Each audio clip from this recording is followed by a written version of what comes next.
收睇蛋撻 TV，我係謝曼。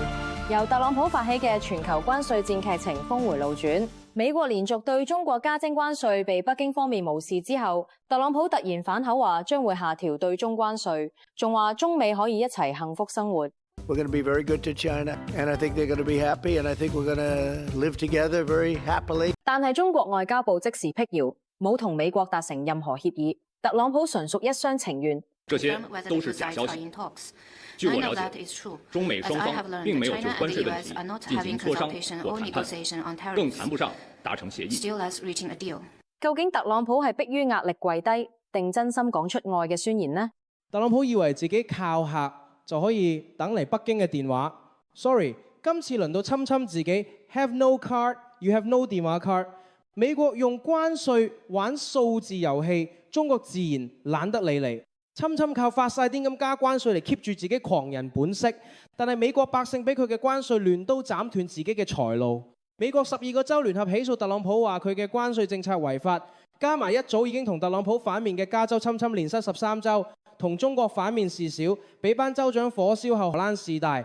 之前煽風點火燒火頭，而家降溫認衰仔，講到底都係為咗鈔票同選票。特朗普加關稅唔止拖跌美股，連美金呢隻美國霸權嘅根基都應聲下跌，美元指數跌破100，經濟唔得，金融唔得，全民掀起反侵熱潮。我3次投票俾特朗普，我係 MAGA， 我全家都係 MAGA， 我信佢可以 make America great again， 但係我哋而家需要 make China buy again 啊。Donald Trump加關稅，中國跟住加，中國可以唔買美國貨。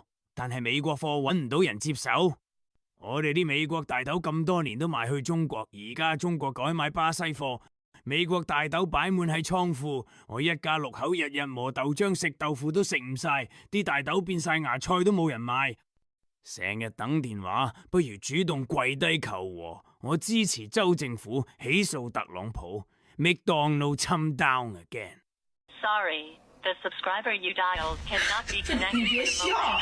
Please dial again later. 你知不知道？你知不知道？我等的花兒也謝了。